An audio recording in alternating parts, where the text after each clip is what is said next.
सरकार ने और मंत्रिमंडल विभाग के संयुक्त सचिव ने एक पत्र जारी किया है 12 अगस्त को, जिसमें ये कहा है कि जितने स्कूल हैं सभी डीएम ने भी पत्र जारी किया है, वहाँ सांस्कृतिक कार्यक्रम 15 अगस्त को न कराए जाए।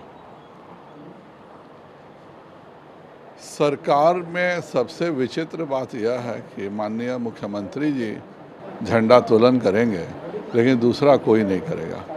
सरकार में आप रैली करेंगे, कार्यक्रम करेंगे, पर बच्चों का जो अधिकार है उसको आप छीनेंगे। बच्चे 15 अगस्त का, 26 जनवरी का, हम भी जब छोटे बच्चे थे बेसब्री से इंतज़ार करते थे। और बाकी किसी कार्य में कोरोना नहीं फैलता है, कोरोना केवल 15 अगस्त के दिन फैलता है और 26 जनवरी के दिन फैलता है। ये मैं 3 बार से देख रहा हूँ। आप हर जगह जाते हैं, आप जनता दरबार लगाते हैं तो कोरोना नहीं फैलेगा, लेकिन अगर इस सरकार का कभी भी कोई मंत्री झंडा तोलन करने चला जाए 26 जनवरी या 15 अगस्त को, तो आप कोरोना फैल जाता है।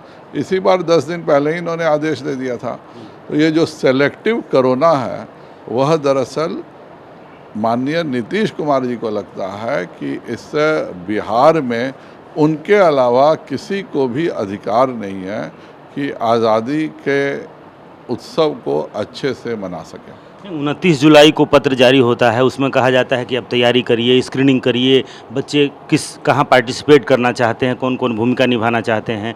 12 अगस्त को अचानक पत्र जारी होता है सारे डीएम के द्वारा कि नहीं करिए।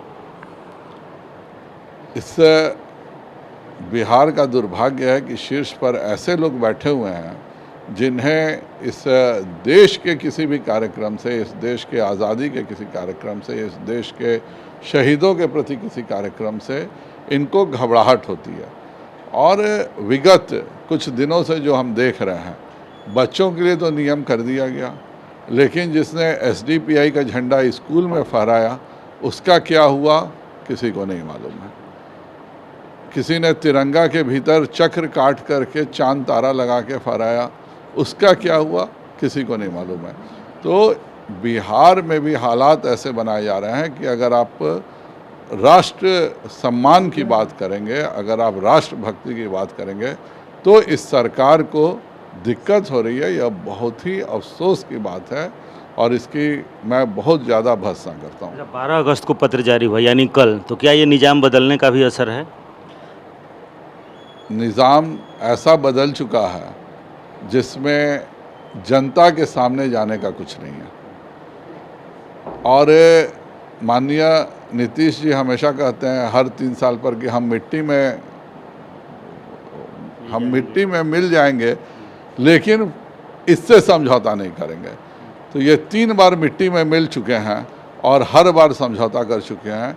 आज कहीं ना कहीं उन्होंने इस देश के साथ समझौता किया है। बच्चों के पास आज़ादी का महत्व छोटे बच्चे अच्छे से समझें, इसके साथ समझौता करने का काम नीतीश कुमार ने किया। एक आखिरी सवाल, आपने एक नया कारण बताया है गठबंधन टूटने का, एसडीपीआई पीएफआई का गठबंधन बना।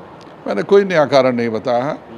यह 10 और 11 जुलाई को जो कुछ भी हुआ था और उसके बाद जिस तरह से इस कांड को दबाया जा रहा है, और केवल इसी कांड को नहीं, अभी 20 दिन पहले जब छपरा में 3 मंजिला विस्फोट हुआ और पूरा घर ढह गया, पहली बार हमने देखा कि एक ये कहते हैं कि पटाखा बनाने वाला मजदूर था, पटाखा बनाने वाले मजदूर के घर के भीतर तहखाना हो, जबकि मैं हजारों लोगों के घर गया हूँ, किसी के घर के भीतर तहखाना नहीं देखा।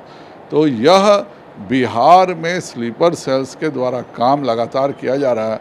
उनकी बातें सार्वजनिक रूप से प्रकटीकरण न हो, इसके लिए एक गठजोड़ बनाया गया है जिसमें माननीय नीतीश कुमार जी के जो अफसर इन सब चीज़ों में इन्वॉल्व रहते हैं, जो परोक्ष रूप से इनके समर्थक और सिंपैथाइज़र हैं वो, और तेजस्वी जी के वोट में जो एसडीपीआई और इनका हिस्सा है पीएफआई का, इन दोनों ने मिलकर एक गठजोड़ बनाया है और उसी पर यह काम हो रहा है।